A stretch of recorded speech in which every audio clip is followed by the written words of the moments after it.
우리가 이 시간을 구분하는 단위들이 보통 천체의 움직임과 관련이 있죠. 예를 들어서 지구가 태양을 한 바퀴 돌면 그게 원 이열, 한 해가 되죠.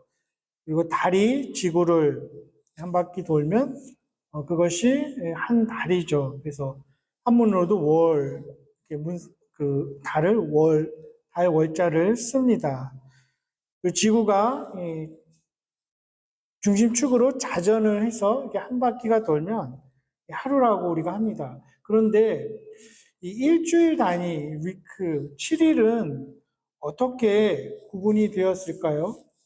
사실 보면 7일은 그 천체의 움직임이랑은 전혀 상관이 없는 거죠.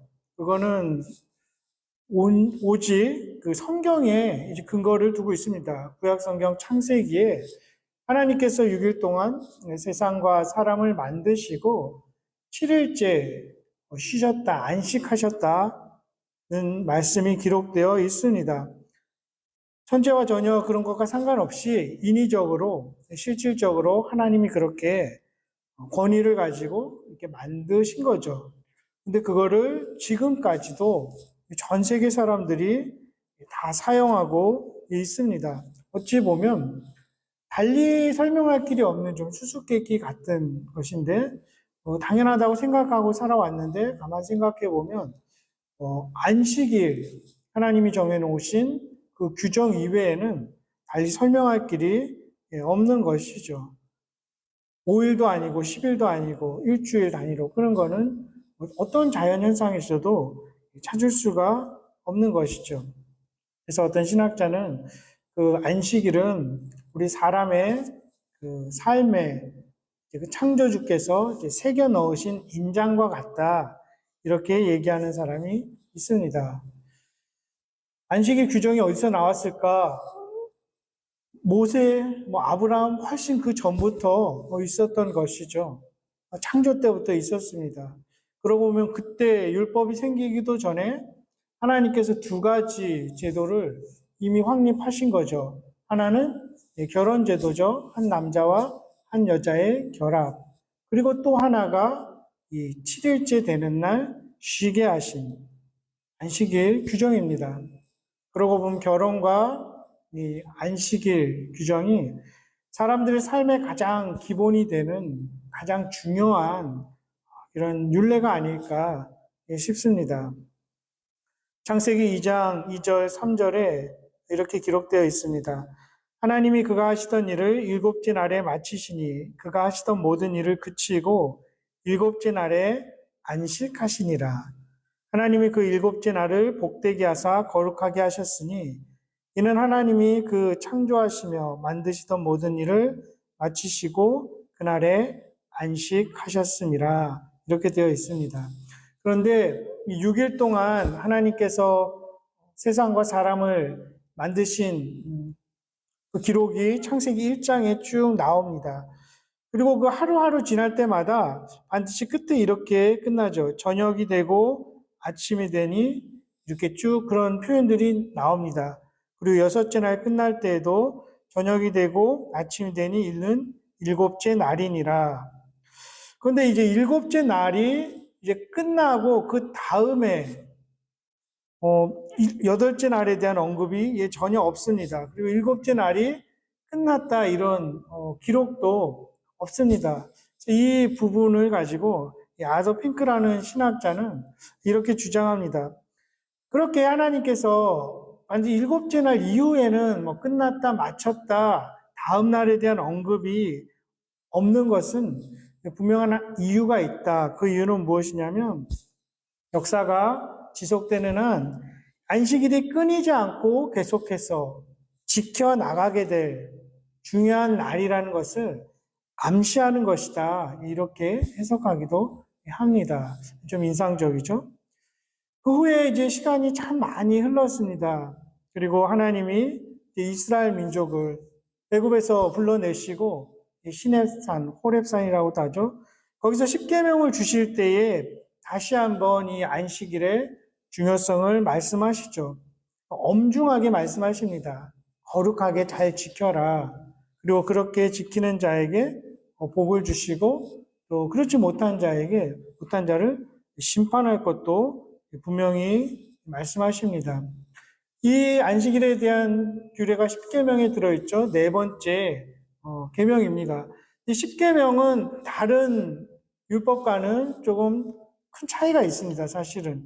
왜냐하면 다른 율법은 하나님이 불러주셨을 때 모세가 적거나 아니면 모세가 기억해서 이야기를 했던 것인데 이 십계명만큼은 우리가 출애굽기에 보면 하나님이 친히 손으로 써서 주셨다는 거죠.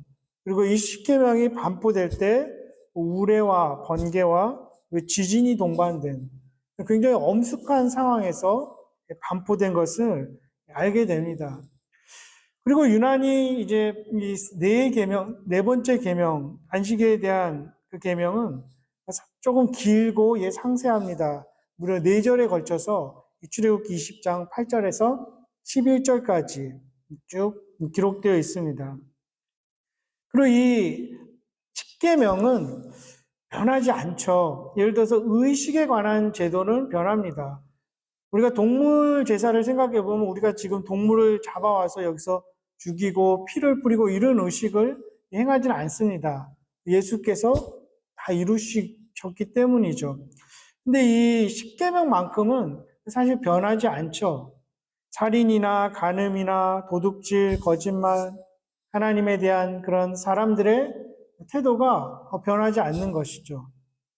그 십계명 안에 이 네 번째 계명, 안식일에 대한 계명이 들어있는 것을 보면 이것은 전혀 변함이 없고 영원할 것이라는 것을 우리가 알게 됩니다. 그리고 현대인이 생각할 때는 좀 이해하기 힘든 그런 거기에 대한 규례도 있습니다. 안식일에 일하게 되면 돌로 쳐서 죽이기까지 했습니다. 물론 그 전에 계속 하나님이 경고를 하셨겠죠. 그리고 기회를 아마 주셨을 것입니다. 그리고 그런 심판을 받은 사람들을 보면 대놓고 보란 듯이 사람들 앞에서 하나님을 멸시하는 그런 태도를 보인 것이죠. 그래서 그 이스라엘 민족 중에 죄를 없애기 위해서 그것이 퍼지지 않기 위해서 그런 방법을 사용하기도 했습니다. 이 안식일 계명이 잘 지켜지지 않음으로써 이스라엘 백성이 바벨론의 포로로 잡혀가는 그 큰 이유 중에 하나가 되기도 했습니다. 아모스 선지자가 이렇게 이야기합니다. 8장 5절에 아모스 8장 5절에 이런 본문이 있습니다. 너희가 이르기를 월삭이 언제 지나서 우리가 곡식을 팔며 안식일이 언제 지나서 우리가 밀을 내게 할고 에바를 작게 하고 세계를 크게 하여 거짓 저울로 속이며 이런 말이 있습니다. 그러니까 당시 사람들이 하나님이 잘 지키라고 했던 절기들 그리고 안식일은 좀 빨리 지나갔으면 좋겠다. 건성으로 지나가기를 바라는 그런 태도가 있는 거죠. 근데 그런 사람들의 특징이 뭐냐면 에바를 작게 하고 세계를 크게 해서 거짓 저울로 속여서 하는 그런 사람들을 말합니다.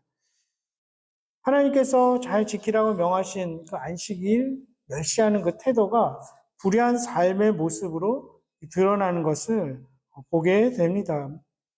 단지 안식일에 일을 했다고 또 안식일을 잘 지키지 않았다고 하나님께서 심판하시는 것이 아니라 그런 사람들의 마음속에 하나님을 멸시하는 그리고 하나님에 대한 불순종, 반역의 모습이 들어 있었던 것이죠.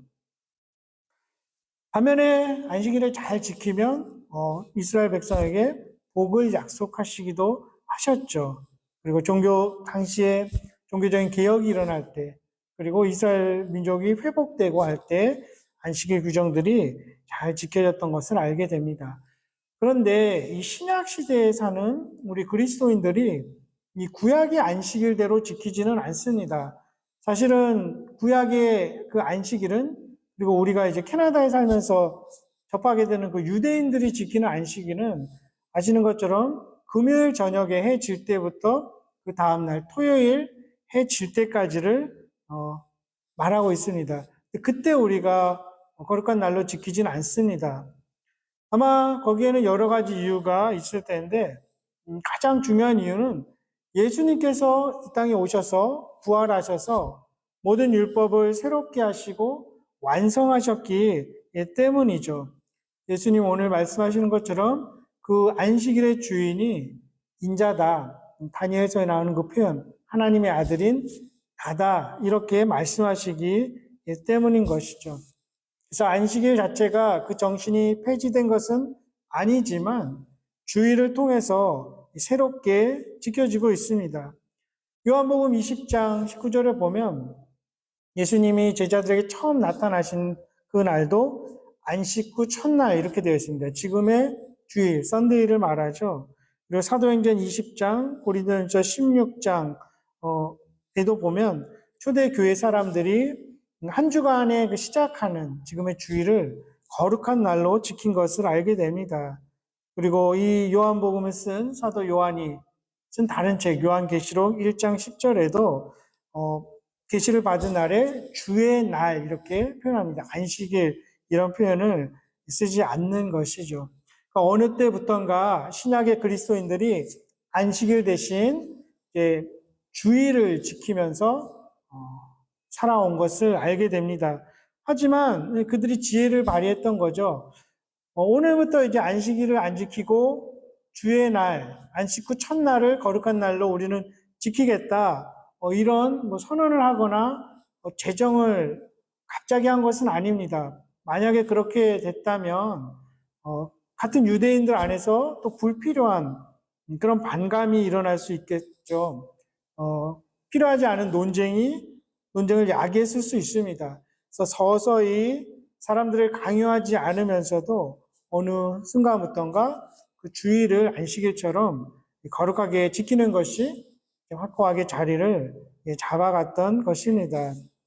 그렇기 때문에 사실 신학적으로 보면 반드시 그 썬데이가 아니더라도 또 다른 날이라도 일주일 중에 하루를 정해서 구별해서 지키는 것이라면 큰 문제가 되지는 않을 것이다 생각을 합니다. 그 요체는 그 7일 중에 하루를 주님을 위한 날로 떼어놓는 것, 그것이 중요한 것이죠. 그날을 기념하는 날이 중요한 것일 것입니다. 예수님께서도 그 안식일의 중요성을 경시하지는 않으셨죠. 일부러 안식일에 병자를 고치신 일 7번이나 됩니다. 그리고 예수님이 안식일에 대해서 언급한 건 11번이라고 이제 주석에 나와 있는데, 그때 안식일을 경멸하거나 어떤 무시하는 그런 발언은 한 번도 하지 않으셨습니다. 하지만 그 안식일의 정신이 무엇인지를 말씀하셨고, 바리새인들이나 당시 종교 지도자들이 인위적인 것들을 더했던 거죠. 안식일 규정에. 예를 들어서 동물이 먹으라고 물을 떠놓는 건 괜찮은데 그 물을 떠서 동물에게 주는 거는 그런 규정을 위반하는 거다. 이렇게 좀 어떻게 보면 불필요한 법을 만들었던 것이죠. 그것에 대해서 예수님이 그것이 옳지 않다. 그것을 이제 반론하기 위해서 일부러 안식일에 행하셨던 그런 일들이 있습니다. 이 안식일의 정신을 이어받은 신약시대 이 주일이 어떤 날일까? 저는 오늘 세 가지로 같이 한번 생각해 보고자 합니다. 첫 번째로 이 주일은 나 자신이 한다는 생각을 멈추는 날입니다. 그리고 하나님이 하신 일들을 깊이 묵상하고 또 하나님이 하실 일들을 특별히 기대하는 날입니다. 내가 손을 놓아도 하나님이 공급하신다는 것을 인식하는 날, 하나님을 의지하는 법을 더 배우는 날이죠. 광야 시대에 이스라엘 민족에게 하나님이 만나를 내리셨죠. 안식일 전날에는 2배로 내리셨습니다. 그들이 다음날 일하지 않아도 먹을 것이 있게 하신 거죠. 7년마다 돌아오는 안식년 때도 6년째 되는 날은 더 많은 수확을 하도록 도와주셨습니다. 그 다음에 안식년에 일하지 않아도 되게 하신 거죠. 심지어 농사도 안 짓게 하셨죠. 땅도 쉬게 하신 것입니다. 그래서 출애굽기 20장 8절에서 11절 어떻게 시작됩니까? 안식일을 기억하여 거룩하게 지키라 이렇게 되어 있습니다. 다른 계명들과는 달리 이 네 번째 안식일에 대한 계명에서는 기억하라는 명령이 들어가 있죠. 매 일주일마다 하나님이 우리를 위해 하신 일을 정기적으로 다시 새롭게 기억하는 것이죠.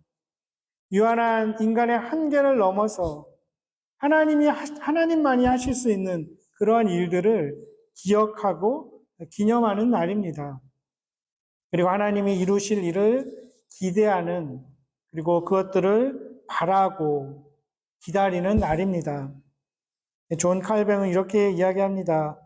창조자를 생각하는 일에 더 많은 시간을 할애하는 자유를 주신 날이 주일이다. 그러면서 계속 얘기하기를 하나님께서 우리 안에서 일하시도록 우리는 완전히 쉬어야 한다. 우리는 우리 자신의 의지를 내려놓고 우리 마음을 비우고 우리 육신의 온갖 욕망을 부인하며 내버려야 한다. 하나님께서 우리 안에서 일하시게 함으로써 그분과 하나로 연합하도록 우리는 우리 자신의 이성이 우리에게 알려주는 모든 것을 중단시켜야 한다. 이렇게까지 칼뱅은 이야기하고 있습니다. 현대 사회를 살아가는 사람들이 모두 동일하게 주일날 썬데이에 쉬는 것만은 아니죠. 또 누군가는 이래도 자신에게 맡겨진 일들을 해야 할 수 있겠죠.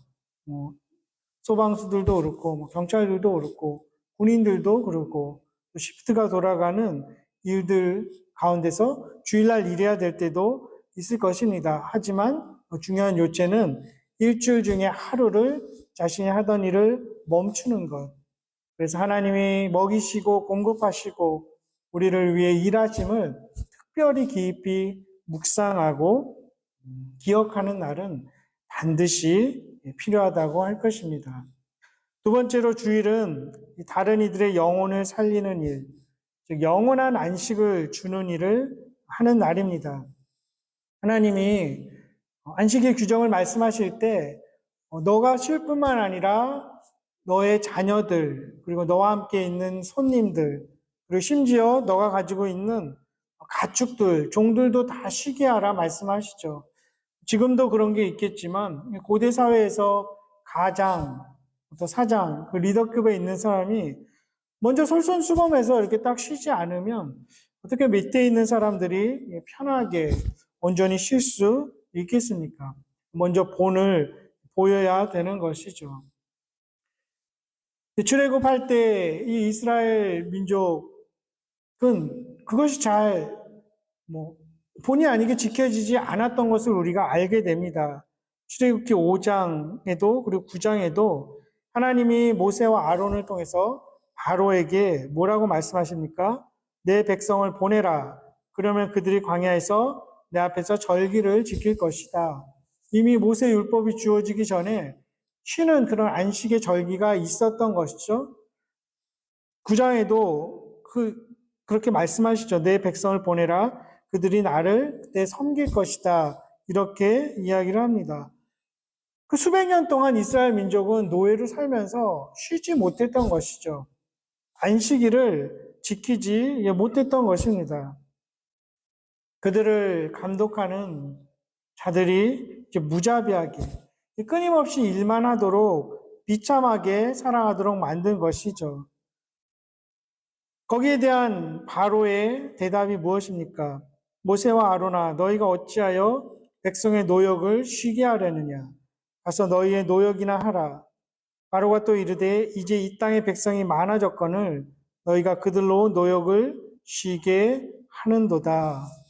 무시했던 거죠. 쉬지 못하게 했던 거죠. 하나님이 정해놓으신 사람답게 사는 그런 규례를 멸시하고 있는 것입니다. 그 결과가 어떠했는지 우린 잘 알죠. 하나님의 심판이 그에게 임했던 것입니다. 일주일 중에 하루를 쉬는 것, 하나님과 온전한 관계를 유지하는 데에 매우 중요한 것이고, 인간답게 살아가기 위한 하나님의 조치이고 수단인 것입니다. 그렇기 때문에 이 신명기 5장에 보면 이제 이 출애굽기 20장 말씀을 한 번 더 말씀하시죠. 신명기는 이제 다음 세대 40년이 지나간 광야 세대가 다 죽고 가나안 땅에 들어가기 전에 다음 세대에게 다시 한번 말씀을 주시는 것이 이 신명기 말씀이죠. 5장 14절 15절에 출애굽기 20장과 거의 비슷한 말씀이 나오는데 말씀을 주시는데 5장 15절에는 이렇게 되어 있습니다. 너는 기억하라. 내가 애굽 땅에서 종이 되었더니 내 하나님 여호와가 강한 손과 편팔로 거기서 너를 인도하여 내었나니 그러므로 내 하나님 여호와가 내게 명령하여 안식일을 지키라 하느니라. 출애굽기 20장에 나왔던 똑같은 말씀인데 차이가 있는 것은 무엇이냐면 출애굽기에서는 하나님이 엿새 동안 창조하신 것을 그것을 기억하고 기념해서 쉬라고 말씀하셨는데 이 신명기에는 너희가 쉬지도 못하고 종되었던 때 그때 하나님께서 너희에게 자유를 주시고 쉼을 주신 것 그것을 기억하고 기념해서 안식일을 지키라고 말씀하고 계셨던 것이죠. 조금 차이가 있는 것입니다. 안식일이 참 중요하지만 그 해석과 의미가 조금 달라진 것이죠. 물론 하나님께서 일곱째 날에 안식하셨다고 해서 손 놓고 세상을 전혀 방치하셨던 그런 것은 아닙니다. 만약에 그렇게 인간적인 표현으로 손을 놓고 계셨다면 이 피조 세계가 유지될 수 있을까 싶습니다. 하나님의 섭리, 그 사역은 멈추지 않는 것이죠. 만물을 유지하는 것, 생명을 살리는 그런 일들은 하나님이 계속 하십니다. 그 의미로서 예수님이 지금 말씀하신 것이 하나님께서, 아버지께서 일하시니까 나도 일한다. 이렇게 말씀을 하시죠. 그리고 사실 이 안식일 규정에도 다른 일들을 못하겠지만 거룩한 일들, 반드시 필요한 일들은 행했습니다. 할례 같은 것도 안식일에 주었던 것입니다. 예수님도 안식일에 선을 행하거나 불가피한 일이 발생했을 때 합법적인 게 일할 수 있는 그것을 허용하는 것을 분명하게 말씀하시고 일부러 보여주시죠. 제자들이 안식일에 밀밭 사이로 가면서 일을 까먹는 것, 바리새인들이 종교 지도자들이 그것도 비난했지만 먹고 사는 일, 필요한 그런 일들을 그들이 함부로 비난하지 못하도록 안식의 정신을 그들 스스로 왜곡하지 못하도록 일부러 보여주신 것이죠. 오늘 이 본문 앞에는 어떤 일이 있었습니까? 예수님께서 38년 된 병자를 고쳐주셨더니 바리새인들이 누가 고쳤냐 이런 것보다 그들이 이제 집요하게 트집을 잡았던 거는 그 자리를 들고 가라고 한 사람이 누구냐 이거죠. 그들은 안식일 날 이 물건을 옮기는 것을 일로 여겼습니다. 그래서 그것이 안식일을 범하는 것이라고 스스로 만들었던 거죠. 그러니까 자리를 들고 가는 것, 그것이 일한 것이고 그것이 안식일을 범한 것이다. 이렇게 트집을 잡으면서 그 병자에게 물었던 것입니다. 종교를 가진 사람이 아니더라도 일반적인 사람이라도 수십 년 만에 한 사람이 회복이 되고 새로운 삶을 얻었다면 같이 축하해주고 기뻐해 주는 것이 인지상정이겠죠. 근데 이들은 그조차도 하지 않는 것이죠. 생명이 살아나고 삶이 회복되는 것은 관심 없고 거긴 아랑곳하지 않고 도리어 죽음에 이르게 하는 그런 악법들을 만들어낸 것이죠. 예수님께서는 그것을 인정하지 않으시고 거기에 대해서 단호하게 대처하신 것입니다. 사실 하나님이 그들에게 주신 또 우리에게 주신 이 안식일에 요구되는 것들은 어떤 규정, 의무 이런 것보다는 안식일의 정신을 따르는 것, 이것을 하나님께서 원하시는 것이죠. 그것을 예수님이 보여주시기 위해서 굳이 안식일에 고치신 것이죠. 38년 된 병자도 그 전날 와서 고쳐주실 수도 있고 그 다음날 오실 수도 있지만 일부러 안식일에 오셔서 그를 고치시고 그의 삶을 새롭게 하시는 걸 보여주신 것입니다. 그리고 자신이 이 안식일의 제정자이고 주관자이고 안식일의 주인임을 보여주신 것이죠. 그리고 이것이 하나님의 일이다. 사람을 살리는 일, 영원한 생명을 주시는 것이 하나님의 일이다. 나도 그 일을 한다는 것을 보여주고 계십니다. 그러므로 17절에 하나님이 일하시니 나도 일하신다.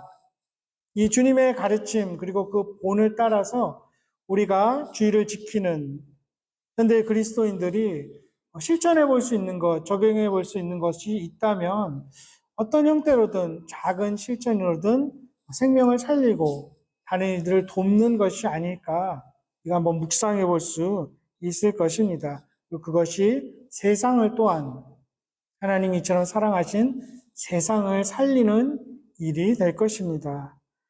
세 번째로 주일은 주님께서 약속하신 영원한 안식을 고대하는 날입니다.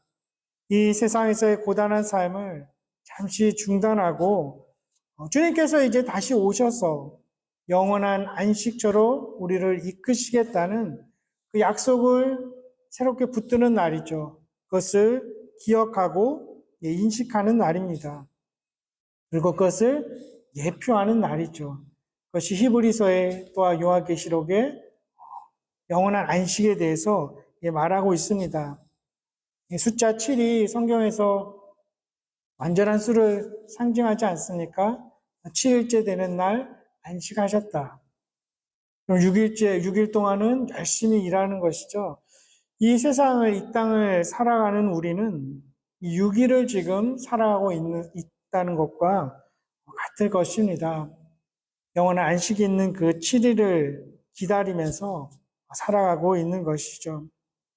그 안식을 고대하면서 우리가 살아간다면, 그리고 그 약속을 붙들고 우리가 안식일에 대한 규례를 잘 지키며 살아간다면, 이 규정은, 이 규례는 우리들에게, 사람들에게 무거운 짐이 아니라 귀한 선물이고 말할 수 없는 축복일 것입니다. 일주일 중에 하루를 온전히 구별하여 지키는 것은 멍해가 아닌 기쁨입니다. 무거운 짐이 아닌 은혜입니다. 성가신 요구가 아닌 우리의 유익이고 우리가 살아나는 하나님의 약속인 것입니다. 이런 경건한 삶을 우리가 살아가려면 이 두 가지가 반드시 필요합니다. 성경의 가르침을 보면 하나는 고백이고 그 고백에 따른 실천, 순종이죠. 그것이 따라올 때 삶의 능력이 나타나게 됩니다. 진리로 믿음을 고백하지 않으면 순종으로 그 능력이 나타날 수 없습니다. 또 순종이 없다면 고백 자체가 무의미하고 가치가 없는 것이죠. 안식일 같은 경우는 사실 우리에게 좀 의지가 주의를 잘 지키려면 의지가 필요할 것입니다. 예를 들어서 겨울철이 되면 활동이 줄어들지 않습니까? 자연현상이 우리에게 알려줍니다. 그리고 밤이 되면 활동이 제약되죠. 집을 짓지도 못하고 농사를 짓지도 못하고 물론 불빛이 있지만 제한이 있습니다. 자연이 우리에게 이렇게 시계가 돼서 알려줍니다. 하지만 주일 같은 경우는 똑같죠. 해는 뜨고 변하는 것은 없죠. 그것을 잘 우리가 구별해 지켜야겠다 할 때는 우리의 의지 그리고 그 규정을 주신 하나님에 대한 사랑, 온전한 반응이 필요할 것입니다. 예전에 저희 할머니 제가 어렸을 때 기억나는 게 주일날 그 전날 보면 헌금 하시겠다고 2,000원짜리 다리미로 가끔 다리고 이러신 적이 있습니다. 1,000원짜리 다리미로 다닌다고 2,000원이 되겠습니까? 근데 그 정성인 거죠. 어떤 분은 보니까 이제 주일날만 신는 구두를 따로 놓기도 합니다. 구두 자체가 더 거룩하겠습니까? 그런 마음 자세라고 생각합니다. 그런 분들의 삶이, 그런 분들의 마음을, 자세를 하나님이 귀하게 보시고 복을 받는 것을 목격하기도 했습니다. 정해진 질서, 규율, 제도가 없으면 인간은 그것을 계속하지 않는다. 할머니 이런 말을 했습니다. 예배 드리는 것도 그러니까 시간을 딱 정해놓고 장소를 정해놓고 같이 모여서 드리는 것이 반드시 필요합니다. 신약시대건 구약시대건 혼자 예배 드리는 법은 없었습니다. 가끔 어쩔 수 없이 그럴 경우가 있지만 계속 그렇게 온전하게 드릴 수 있는 것은 아니죠. 이사기를 준비하면서 저도 개인적으로 도전하는 부분이 있습니다. J.C. 라이크라는 영국 성교의 주교가 주일 성수와 관련해서 이런 말을 했습니다. 모든 날이 다 거룩한 날이고 다 예배하는 날이라고 생각하는 사람들은 특별히 어떤 주일날만 그렇게 거룩하게 지키지 않아도 된다고 말하고 있는데 그것은 정신 나간 것이다 이렇게 얘기를 합니다. 그러면서 기도도 늘 항상 기도하라고 했다고 해서 정해진 시간을 정하지 않고 기도하는 것, 그것은 제정신이 아니다. 이렇게 이야기를 하는 것을 보고 제가 좀 도전을 받았습니다. 물론 우리는 걸어가면서 또 운전하면서도 누워서도 일하면서도 기도를 하지만 그렇다고 해서 시간을 정하지 않고 기도할 수 없다는 거죠. 나의 삶을 돌아보게 되죠. 나는 시간을 정해서 기도하고 말씀을 읽고 있는가? 우리는 주일날 특별히 구분해서 하는 일들이 있는가? 생각해 보는 그러한 도전적인 이야기였습니다. 주일은 나 자신이 한다는 생각을 멈추고 하나님이 하신 일들 깊이 묵상하고 하나님이 하신 일을 기대하는 날입니다. 주일은 다른 이들의 영혼을 살리는 일, 영원한 안식을 다른 사람들에게 주는 날입니다. 주일은 주님께서 약속하신 영원한 안식을 고대하는 날입니다. 사람을 위해서, 우리를 위해서 하나님께서 안식일을 주셨고 그 규정을 잘 지키는 자들에게 주님께서 반드시 복 주시겠다고 약속하셨습니다. 그 약속을 우리 가슴에 새기고 그 규례를 늘 기억하고 실천을 통해서 나와 다른 이들의 삶과 영혼이 다시 살아나고 복되고 풍성해질 수 있기를 주님의 이름으로 간절히 축원합니다. 기도하겠습니다.